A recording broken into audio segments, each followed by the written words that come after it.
तो आदाब, नमस्कार, गुड इवनिंग, सत श्री अकाल। एक बार फिर आप तमाम लोगों का स्वागत है क्राइम तक की कहानी के इस एपिसोड में। उम्मीद है पूरी फैमिली अच्छी होगी। काफी दिनों से बहुत सारे लोग जासूस की जो जिंदगी होती है, जासूसी दुनिया, जैसे मोसाद, रॉ, ऐसी कई कहानियां आपको सुनाई।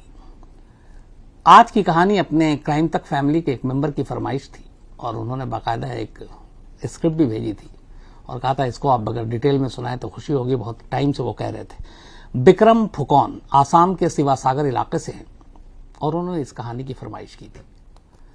थैंक यू बिक्रम, इसलिए क्योंकि क्राइम तक फैमिली के लिए ये कहानी एक अनोखी कहानी होगी। जासूसी दुनिया की बहुत सारी कहानियां हमने आपने सुनी। इस कहानी की दूसरी मिसाल पूरी दुनिया में कोई दूसरी है ही नहीं। ये इकलौती ऐसी कहानी है जिसको लेकर बड़े सारे जोक भी बने, जिसको लेकर आज भी लोग सुनते हैं, हंसते हैं और हैरान होते हैं कि क्या वाकई ऐसा हो सकता है, क्या ये सच है। एक शख्स 18 साल तक किसी औरत के साथ रहे,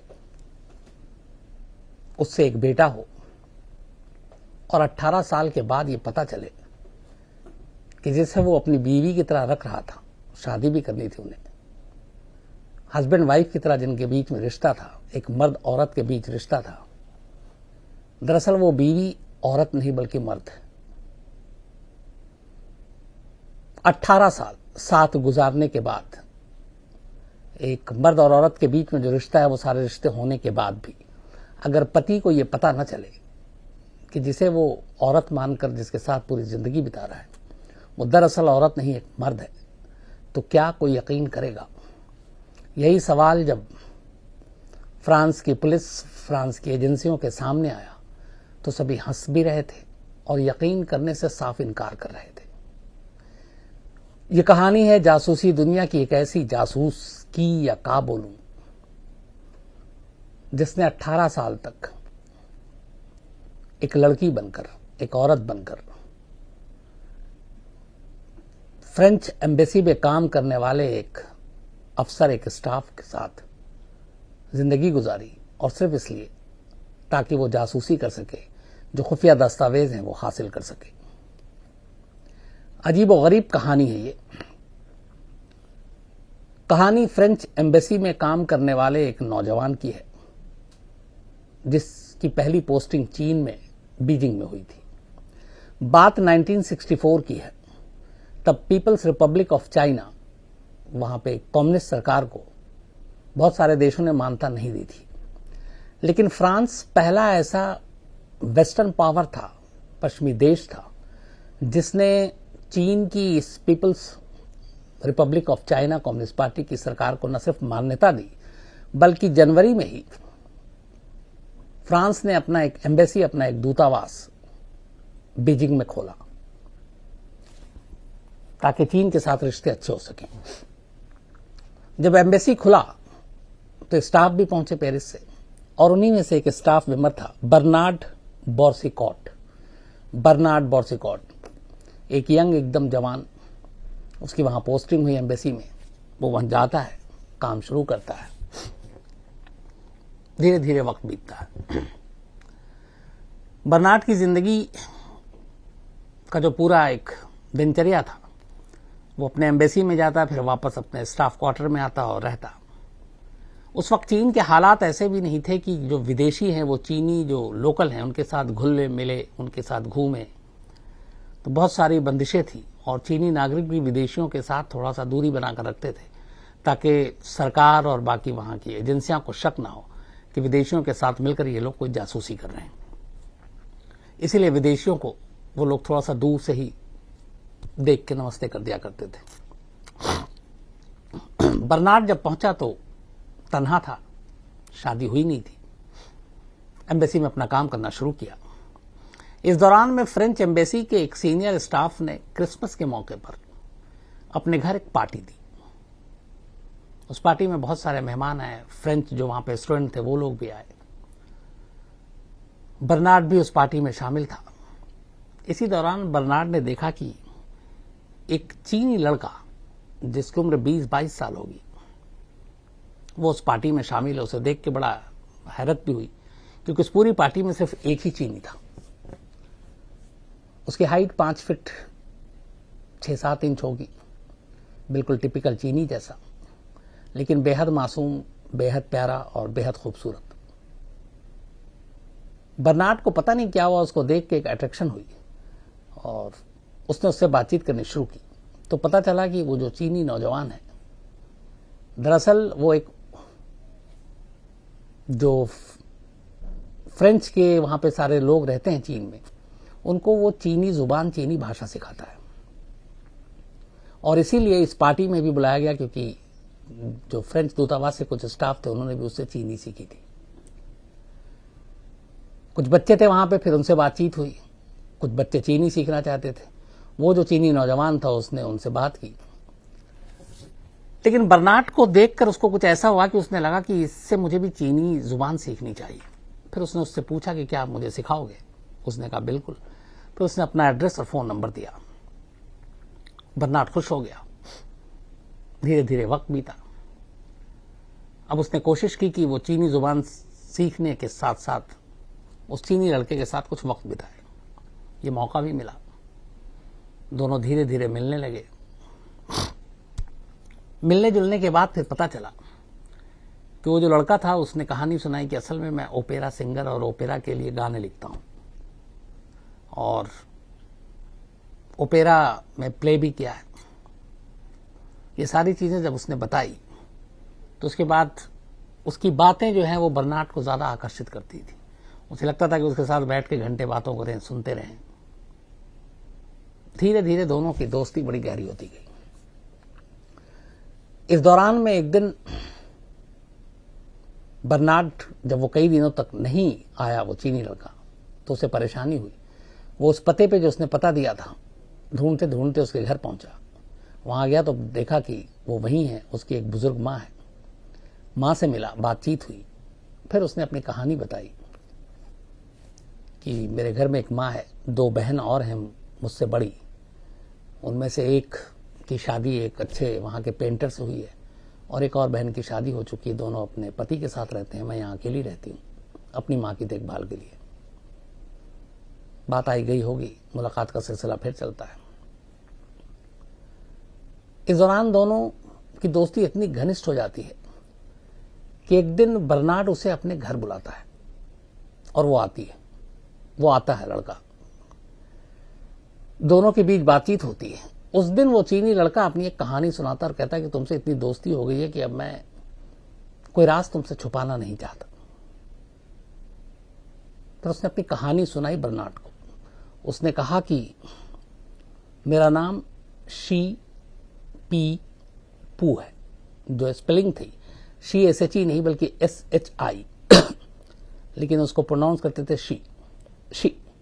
तो शी पी पू। बर्नार्ड उसे शी करके पुकारा करता था। तो उसने कहा कि मेरे घर में जब 2 बहनें पैदा हुई तो जो मेरी दादी थी वो चाहती थी कि घर में एक बेटा भी हो। अपने देश में भी ये बहुत सारी ऐसी चीजें सेम है। और दादी ने धमकी दी कि अगर बेटा इस बार नहीं हुआ तो मैं अपने बेटे की दूसरी शादी कर दूंगी, सिर्फ बेटे को पाने के लिए। शी के पिता शी की मां को बहुत प्यार करते थे, मानते थे, लेकिन घर का पूरा कंट्रोल जो है वो शी के दादी के हाथ में था। इस धमकी से शी के माँ बाप डर गए। उसने कहा कि उसी के बाद मेरी मां प्रेग्नेंट थी और मैं पैदा हुई। जब मैं पैदा हुई तो उसने कहा कि माँ बाप को पता चला लड़की है, तो वो घबरा गए कि दादी क्या कहेंगी। और इसीलिए फिर उन्होंने तय किया कि हम इसे कभी लड़की बनाकर जमाने के सामने लाएंगे नहीं, दादी को झूठ बोलेंगे कि बेटा पैदा हुआ है।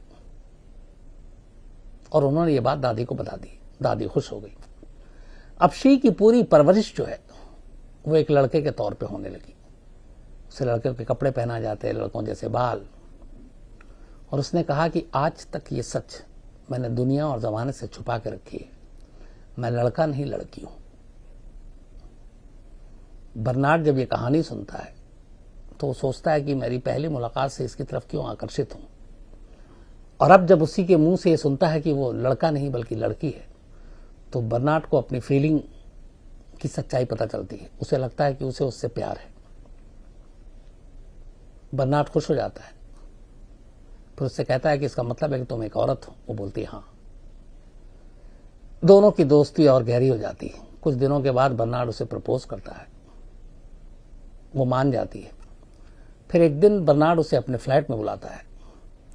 दोनों वहां पर एक दूसरे को एक्सेप्ट करने के लिए तैयार हो जाते हैं, और फिर जो एक पति पत्नी के बीच होता है वो उन दोनों के बीच उस दिन हो जाता है। बात आई गई हो गई, कुछ वक्त बीतता है। इधर 4 साल का टेन्योर बर्नार्ड का बीजिंग में पूरा हो चुका था।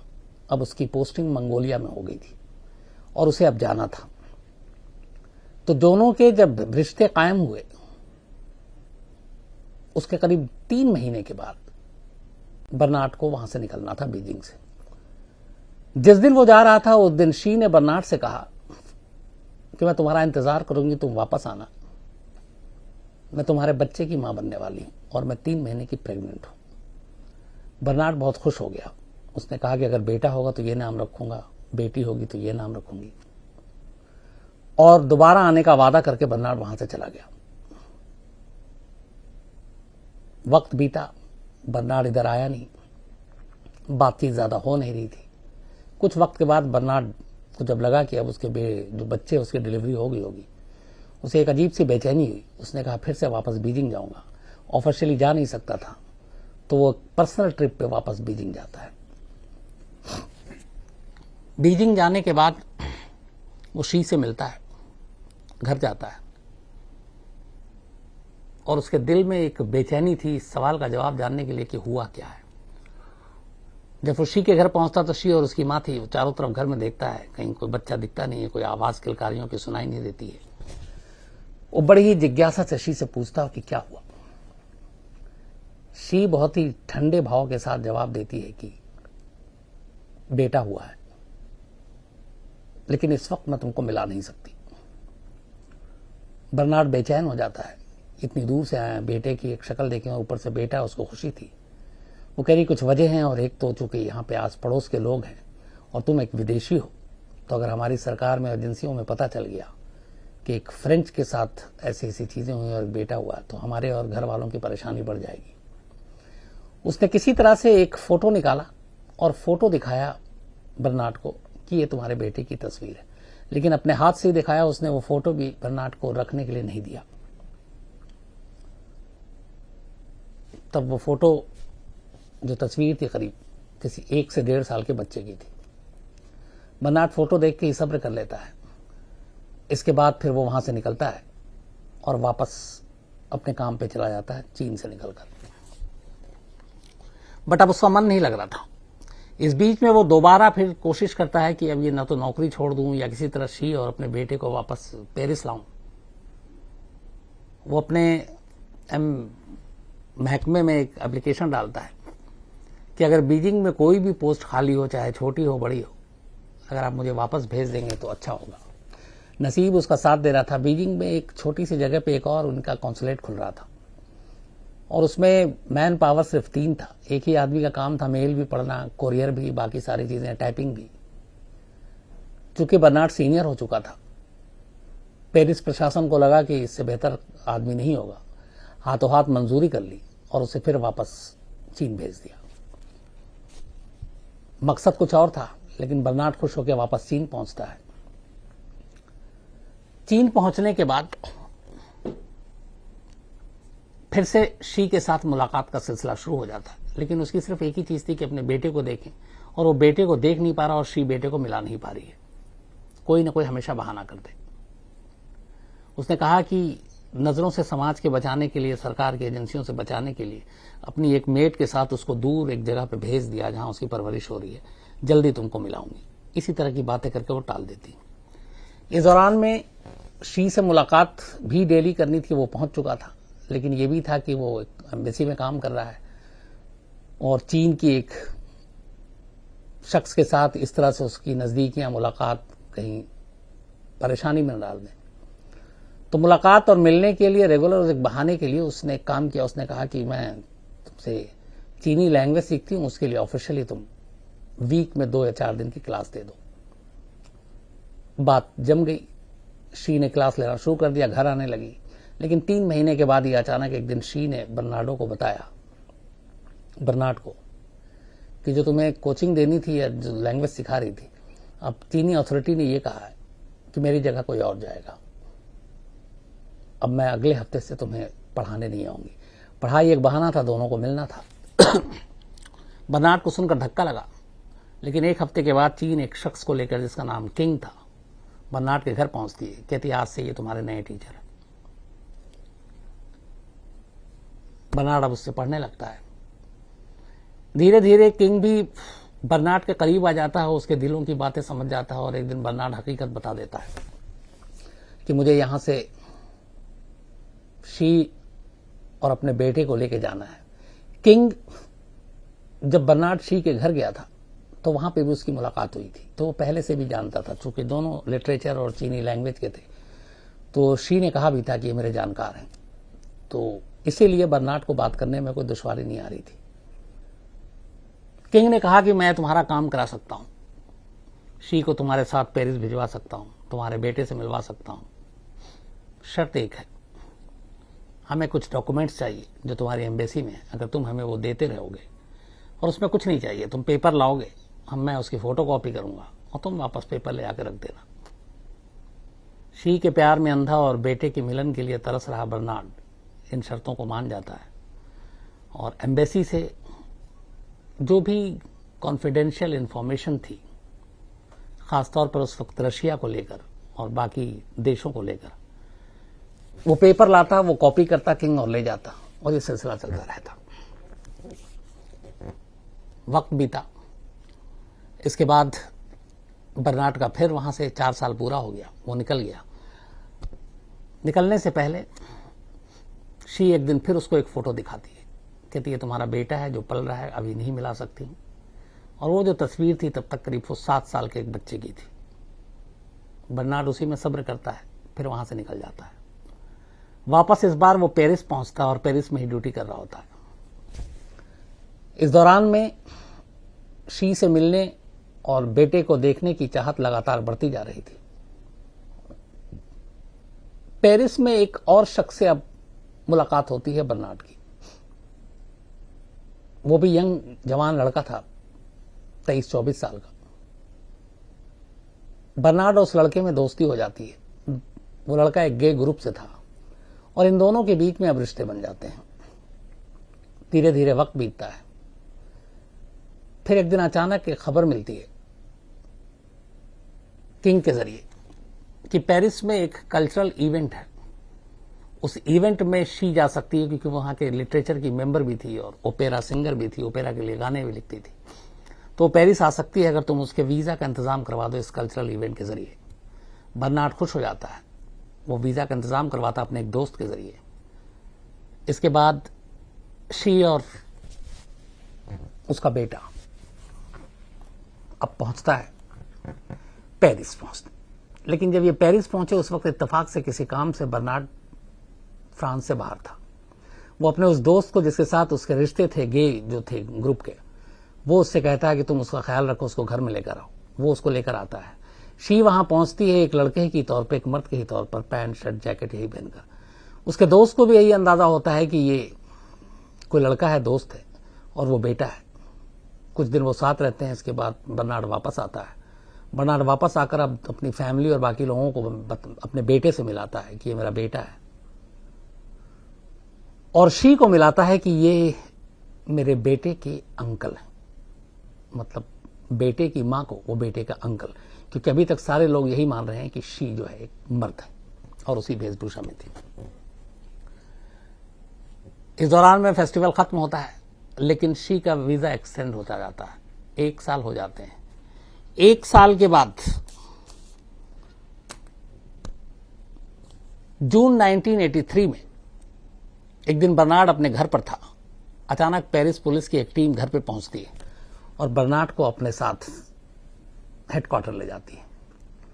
बर्नार्ड को कुछ पता नहीं। वो बताता है कि मैं एक सरकारी अफसर हूं, मैं एम्बेसी में काम करता हूं। पुलिस कुछ नहीं सुनती, वो हेडक्वार्टर ले जाती है। वहां ले जाने के बाद उससे पूछा जाता है कि तुम्हारी फैमिली में कौन कौन है। वो बताता है एक मेरा बेटा है और एक मेरी बीवी है। पुलिस की टीम पूछती ये शी पी पू ये कौन है?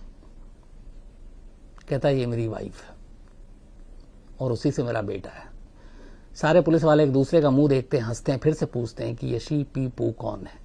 फिर से बर्नार्ड यही जवाब देता है। पुलिस पूछती है कब से तुम इसके साथ हो? कहता 18 साल हो गए। इसके बाद पुलिस की एक टीम दूसरे कमरे में बैठी शी पी पू को लेकर आती है। कहती है फिर से पूछता हूं बर्नार्ड से कि ये कौन है? कहती है कि ये मेरे बेटे की मां है, 18 साल से साथ है। पुलिस वाले कहते हैं कि तुम या तो बहुत ही बड़े बेवकूफ हो या कुछ बहुत बड़ा सच छुपा रहे हो। यह औरत नहीं एक मर्द है और ये चीनी जासूस है।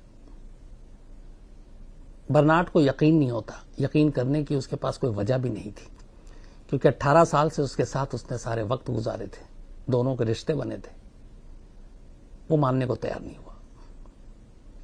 इसके बाद पुलिस ने कहा कि 64 से 69 बीजिंग, फिर मंगोलिया, फिर 1-2 कंट्री और में तुम पोस्टेड रहे और इस दौरान इन जगहों से करीब 500 सेंसिटिव डॉक्यूमेंट्स मिसिंग हैं, गायब हुए और उसकी गुमशुदगी के जिम्मेदार तुम हो।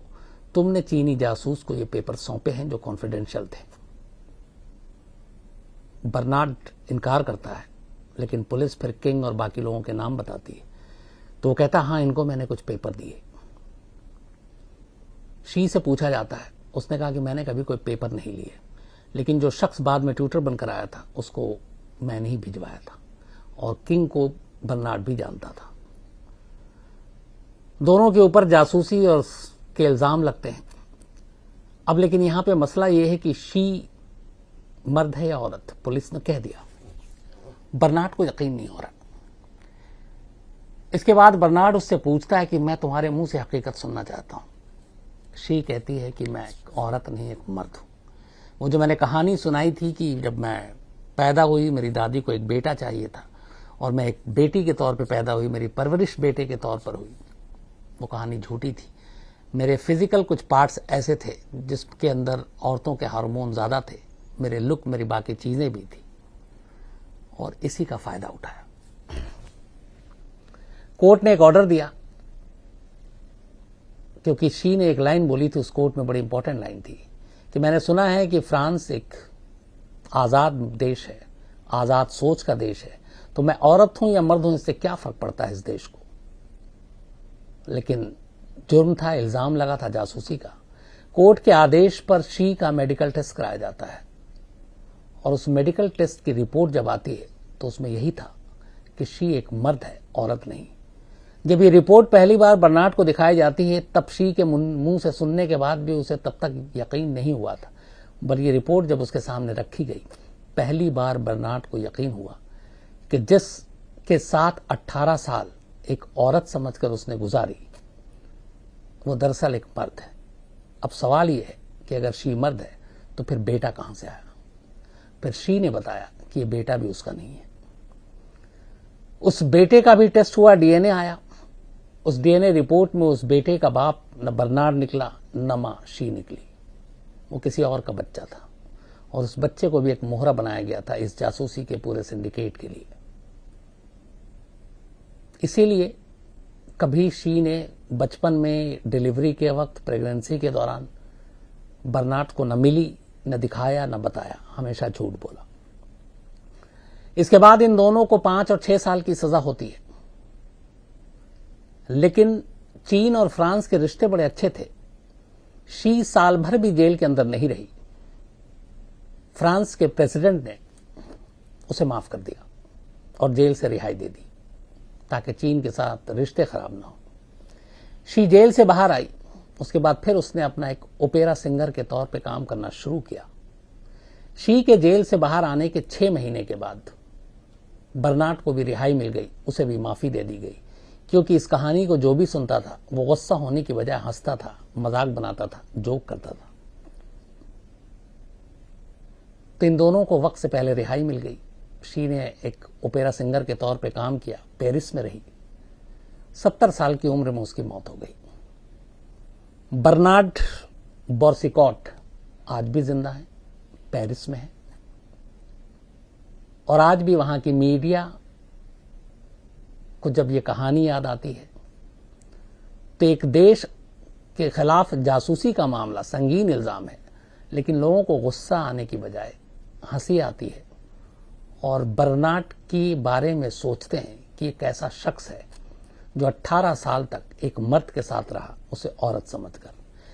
जासूसी दुनिया में इतने लंबे वक्त तक किसी मर्द को इस तरीके से भरम में रखना, उलझा कर रखना, इसकी दूसरी मिसाल नहीं, जैसा मैंने आपको शुरू में कहा।